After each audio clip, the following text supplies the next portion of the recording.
Hadin ke Ïakhih Shong Kelan Mengor halat Kiang Nongbah Government College ke belan net laisngi hak lai pau tari Jemang arja arpusan ke Jingtyrwa Students Union kala penpau ya ke jing sngohon hadin ke jing Phah Dorcas ke District School Education Officer DSEO na West Jante Hills District show Deputy Commissioner ke West Jante Hills District beriban Plie ke Skul Miet hak Kiang Nongbah Government Higher Secondary School.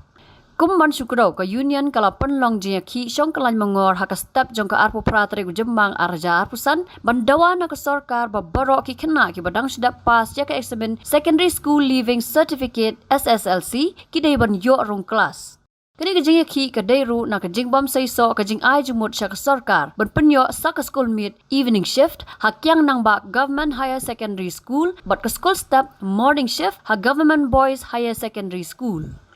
Habakran sikilat pathai khubor usabla Nil Ki Mokem u General Secretary ke Union ulaong. Bagajia kendo bat ke DSEO kala penhon sikat day ya ke jingkwa ke Union nadu ke Jingtyrwa ban penyo ya ke Skul Miet bat ke jing penbiang ya kinong hikai. Komta ke Union kala pentep bakan saweng no sipor ya ke Ïakhih Shong Kelan Mengor tat andala penmi dakiwai pat ki jing penbena. Toni gesni adin wada teman yang tu Ïakhih yang wadu kelas kena aku dari lom Jingtyrwa naliang yang ingin Jingtyrwa Student Union da chimni ke senjam kumpanai ke Ïakhih ne beta kumbor ke sarkar yu penmi ya ka morning shift or evening shift pakai Nongbah hadin itu ke Ïakhih sit demonstration yang ini da khud da district administration we da submit lai ke student kuyo kelas apa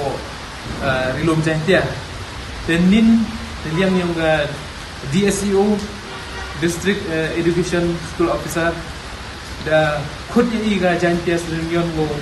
penman ke meeting ni gesni wa hejo ipor la submit biang ya ki petut yang tinggi kena untuk kelas apa belum Jingtyrwa ke jingi kelam ke DSEO man go siang suk haduk kata wa naliang ke DSEO la da phak gi proposal cha ka government ne bentau pengi ya ka evening shift ko Kiang Nongbah Kenang wa uji upenjin sul su hap igini na iwa do kelas the yon piwa the jing do kelas kena apa lom Jingtyrwa snem kermen wa keni ke evening shift uman permanent solution go ya ke lom Jingtyrwa na joy por la naliang ka DSEO office the submit ya keni ka proposal to open evening shift in Kiang Nongbah Women Higher Secondary School Jawai then naliang yang iga Jingtyrwa Student Union kermen ni begini ki list yang ini student kamtan kini student over one naglong yung do udna kaya ukot te kermen ni ba kajing ong yung gadis to ba kaman kamola 75% chance to begini na top class iki te inaniang yung ga Jingtyrwa Student Union sendai the chimney garai ni gasi open Sangeh no chipor ya gani kajing Ïakhih yung i hadu wa open bena wandi bi takam kejinggo bori nalian yoga education department Habatin pej bahagi kishap plus F ka plus F hakabam bangibam dunaki eki batay kamet namar kata habathiru atau khaw kamlu ka umpnyang kadut pej ya kishap plus F hakajingsom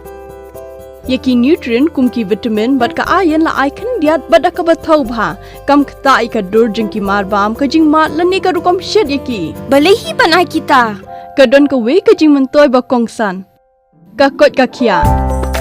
ka nutrition ba kham bha ka jing im ba kham bha pendon kam daki marbam modon ka sharp plus F menta kasni lawan ra shapi lingba ko office jong commissionerate of food safety Meghalaya